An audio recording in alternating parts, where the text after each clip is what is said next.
Assalamualaikum warahmatullahi wabarakatuh. Pada video kali ini, kami akan menampilkan beberapa tayangan video ketika kami sedang mengerjakan berbagai tahapan ketika membuat tugas mata kuliah analisis sistem informasi dan komunikasi. Lembaga yang kami angkat yaitu Lembaga Suara Mahasiswa yang merupakan salah satu lembaga di Universitas Islam Bandung.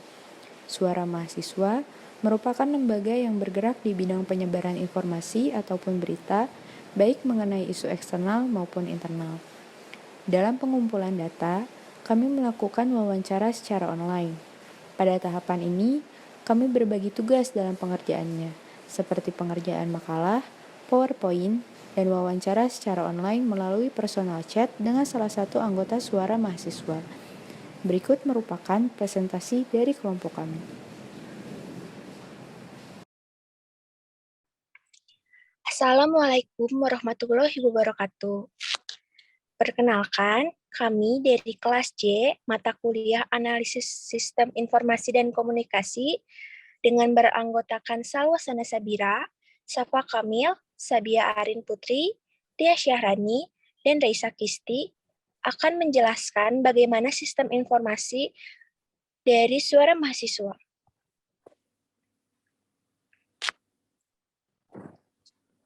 Yang pertama, saya akan menjelaskan bagaimana profil Suara Mahasiswa Unisba. Embrio Suara Mahasiswa Unisba lahir dari perbincangan dan diskusi sengit antara Tatang dengan Muhammad Arifin di sela-sela aktivitas kuliahnya. Berkat lobi dan perjuangan bersama Ketua Senat, Asep Sudarma, akhirnya terbentuk unit pers mahasiswa di bawah Departemen Kesejahteraan Senat Mahasiswa Unisba tanggal 7 Juni tahun 1991. Berkat lobi, kerja keras, serta bantuan dari Dr. Andes Sanusi US selaku pembantu Rektor 3, selanjutnya unit pers Suara Mahasiswa melalui forum bertempatan di Masjid Al-Asyari yang melibatkan seluruh senat fakultas dalam membentuk sebuah penerbitan pertama kali bernama Suara Mahasiswa. Dalam forum tersebut disusun rumusan organisasi beserta kepengurusannya sebagai rancangan proposal dalam rangka mendapatkan surat keputusan rektor. Akhirnya lahirlah Pers Suara Mahasiswa pada tanggal 11 September tahun 1991 yang memiliki jargon saat ini yaitu dari mahasiswa untuk kemanusiaan.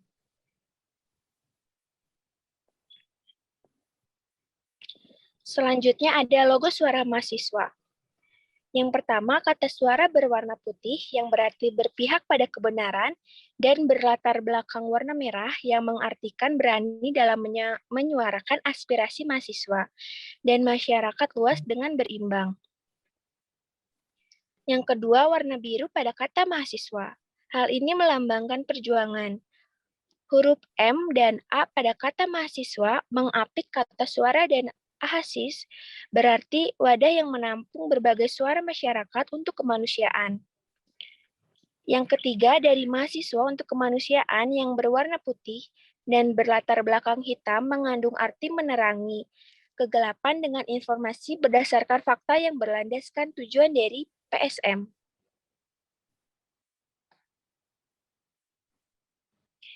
Selanjutnya ada visi dan misi dari Suara Mahasiswa. Yang pertama, visinya yakni tujuan PSM Unisba adalah membentuk irisan pers yang berlandaskan pada prinsip jurnalistik, asas kemanusiaan, dan bernafaskan 3M, yakni mujahid, mustahid, dan mujadid. Yang selanjutnya ada misi. Yang pertama, sumber informasi bagi sivitas akademika Unisba dan masyarakat luas. Yang kedua, sarana pendidikan, pengetahuan, dan pengembangan keilmuan. Yang ketiga, melakukan kontrol sosial terhadap sivitas akademika dan masyarakat luas. Dan yang terakhir, wadah untuk menyalurkan kreativitas yang kritis, dinamis, dan inovatif, dan logis. Selanjutnya akan dijelaskan oleh teman saya. Selanjutnya ada moto dari Suara Mahasiswa. Dari Mahasiswa untuk Kemanusiaan merupakan moto yang dimiliki oleh Suara Mahasiswa. di mana memiliki arti bahwa setiap pemberitaan atau produk yang dibuat oleh Suara Mahasiswa merupakan hal yang mewakili mahasiswa, sebab SM adalah organisasi kampus. Untuk kemanusiaan berarti semua hal yang SM keluarkan berlandaskan kemanusiaan yang mewakili aspirasi mahasiswa.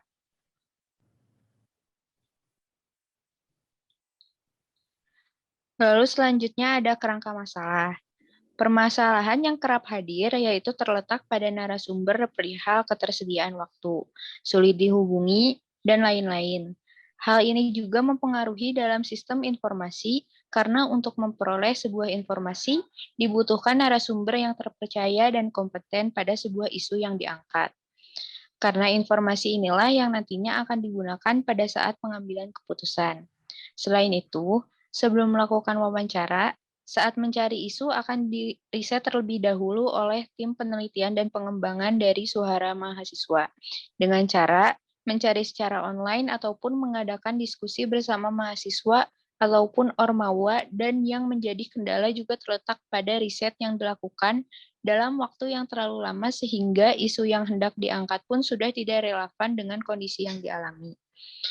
Perbedaan prosedur yang biasanya dilakukan secara offline juga menjadi salah satu faktor masalah terutama dalam menjangkau ormawa sehingga informasi yang didapatkan pun tidak terlalu banyak.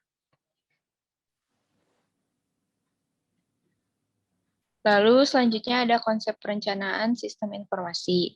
Dalam proses penyampaian informasi yang dilakukan oleh Suara Mahasiswa Unisba dalam membuat dan menyebarkan berita seputar kampus, baik itu di lingkungan internal Suara Mahasiswa maupun untuk keperluan eksternal sangatlah diperhatikan. Komunikasi yang dilakukan di lingkungan internal dilakukan secara langsung maupun secara online. Dalam hal ini, selalu dilakukan berbagai koordinasi, baik itu antara anggota, departemen, maupun pimpinan Suara Mahasiswa. Karena pada dasarnya, sebuah organisasi harus saling melakukan berbagai koordinasi untuk kelangsungan organisasi tersebut, guna untuk mencapai tujuannya. Nah, sedangkan komunikasi yang dilakukan dengan eksternalnya, dalam hal ini pembaca yaitu dilakukan dengan melakukan penyebaran informasi menggunakan media sosial, baik itu Instagram, Line, ataupun website Suara Mahasiswa Unisba. Dalam setiap bulannya, terdapat beberapa berita maupun tulisan lainnya yang disebarkan melalui media resmi Suara Mahasiswa Unisba. Informasi yang disebarkan itu, informasi seputar kampus maupun perbincangan yang sedang hangat akhir-akhir ini. Selain itu juga, publik juga dapat langsung berinteraksi melalui Instagram maupun Line resmi dari Suara Mahasiswa Unisba, baik itu melalui Instastory, kolom komentar, direct message, ataupun langsung menghubungi secara resmi melalui email yang tersedia di bio Instagram @suaramahasiswa.info. Selanjutnya akan dijelaskan oleh teman saya. Selanjutnya ada sistem informasi. Menurut John F. Nass mengatakan bahwa sistem informasi adalah kombinasi dari manusia, fasilitas atau alat teknologi, media, prosedur, dan pengendalian yang bermaksud menata jaringan komunikasi yang penting. Proses atas transaksi-transaksi tertentu dan rutin, membantu manajemen dan pemakaian intern dan ekstern, dan menyediakan dasar pengambilan keputusan yang tepat. Suara mahasiswa bersirkulasi dengan anggotanya melalui komunikasi yang berkesinambungan dengan baik. Seperti rapat produksi, semua departemen harus ada untuk menjelaskan rekapan sirkulasi dan insight Instagram serta website. Misalnya produk mana yang paling diminati dan di beritanya seperti apa. Sirkulasi berita ini akan memproses sebuah berita yang sudah diproduksi ke pembaca.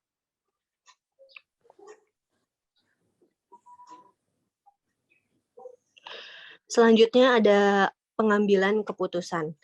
Yang pertama ada tahap pemahaman. Tahap pemahaman ini merupakan proses penyidikan yang meliputi pemeriksaan data yang diperoleh, diperiksa untuk petunjuk yang dapat mengidentifikasi masalah. Dalam tahapan ini, suara mahasiswa memahami isu yang ada dan mencari tahu isu terbaru mengenai isu kampus ataupun eksternal dengan cara searching ataupun fakta lainnya. Yang kedua, tahap perancangan. Rancangan adalah membuat model-model keputusan untuk diolah berdasarkan data yang ada serta memprakarsai pemecahan-pemecahan alternatif. Di tahap ini juga merupakan proses untuk memahami masalah, mencari cara pemecahan masalah, dan juga menguji pemecahan untuk mengetahui mungkin tidaknya dilaksanakan. Dan dalam tahapan ini, suara mahasiswa melakukan pendalaman isu yang lebih matang oleh Departemen Litbang. Yang ketiga ada tahap pemilihan. Tahap ini menjadi paling efektif apabila hasil-hasil perancangan disajikan dalam suatu bentuk yang mendorong pengambilan keputusan. Pemilihan salah satu cara dari berbagai pilihan yang hasilnya akan dilaksanakan.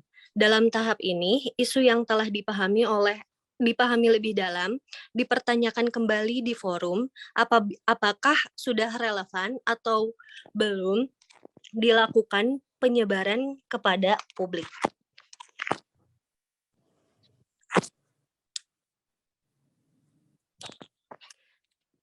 Selanjutnya akan dilanjutkan oleh teman saya. Selanjutnya itu ada metode pengambilan keputusan. Terdapat 4 metode pengambilan keputusan yang cenderung digunakan oleh Gardner dalam menganalisis sebuah keputusan. Yang pertama, adanya metode rasional, yakni metode klasik yang secara implisit mencakup model birokratik dari pengambilan keputusan. Proses pengambilan keputusan yang berdasarkan fakta atau informasi yang jelas dan bukan hanya berlandaskan pada dugaan subjektif maupun dorongan emosional. Yang kedua yaitu metode tawar-menawar, yakni dipandang sebagai model paling dasar aktivitas politik, yaitu penyelesaian konflik melalui negosiasi. Yang ketiga ada metode agritatif, yaitu metode yang mencakup antara lain teknik DLP dan teknik-teknik pengambilan keputusan yang berkaitan dengan menggunakan konsultan atau tim staf yang bekerja keras dalam merumuskan kebijakan politik. Yang keempat ada metode keranjang sampah atau non-decision making model yang dikembangkan oleh March and Olson. Metode ini menolak model rasional, bahkan rasional inkremental yang sederhana sekalipun. Metode ini tertara di mana metode ini banyak menampilkan karakter dalam pengambilan keputusan pada isu yang bermacam-macam dari peserta pengambilan keputusan dan pada masalah yang timbul saat ini.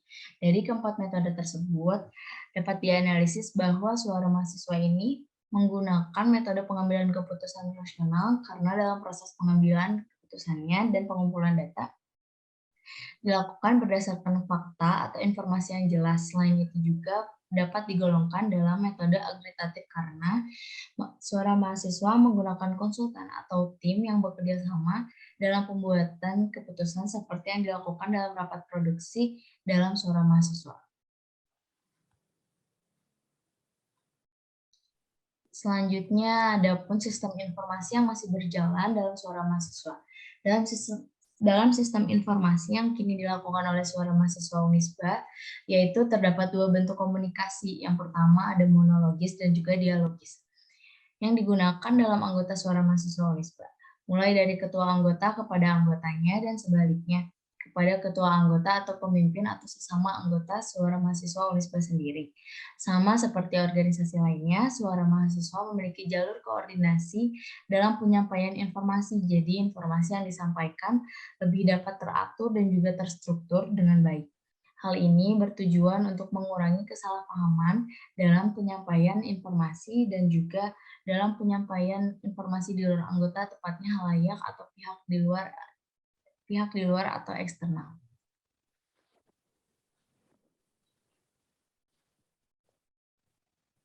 Selanjutnya akan dibacakan oleh teman saya. Selanjutnya, rekomendasi. Dengan sistem informasi yang telah diterapkan oleh suara mahasiswa, maka diharapkan dapat selalu konsisten dalam mempublish atau menyebarkan informasi atau berita kepada publik. Yang kedua, suara mahasiswa dapat menggunakan sistem informasi yang sesuai dengan perkembangan zaman yang ada. Dan yang terakhir, informasi yang didapat oleh suara mahasiswa dapat diolah dan dikemas dengan baik dan aktual agar mendapat rasa kepercayaan publik. Kesimpulan dari analisis yang kami telah lakukan adalah dalam sebuah organisasi tidak luput dengan namanya komunikasi dengan cara menyampaikan sebuah pesan. Dalam proses penyampaian informasi yang dilakukan oleh suara mahasiswa Unisba, yakni dengan melakukan penyebaran informasi berupa berita dalam setiap bulannya melalui media sosial, baik itu Instagram, Line, ataupun website suara mahasiswa Unisba. Namun, kendala yang dihadapi yaitu karena dipublish secara online, maka suara mahasiswa harus selalu dapat konsisten dalam melakukan penyebaran informasi ataupun berita untuk publiknya. Anggota dari suara mahasiswa memiliki jalur koordinasi yang baik antar sesama, sehingga kendala yang dialami dapat diselesaikan dengan baik. Contohnya seperti rapat produksi, semua departemen harus ada untuk menjelaskan rekapan sirkulasi dan insight Instagram, serta website, misal produk mana yang paling diminati dan beritanya seperti apa. Saran yang pertama itu ada bagi pembaca. Hasil analisis ini diharapkan dapat menambah wawasan pengetahuan terkait sistem informasi dan pengolahan media organisasi pada suara mahasiswa Universitas Islam Bandung. Dan bagi penulis, hasil analisis ini juga diharapkan dapat menambah pengalaman tentang bagaimana sistem informasi dan pengolahan media organisasi pada internal kampus, yakni suara mahasiswa Universitas Islam Bandung. Sekian presentasi dari kelompok kami. Jika ada kekurangan, mohon dimaafkan. Wassalamualaikum warahmatullahi wabarakatuh.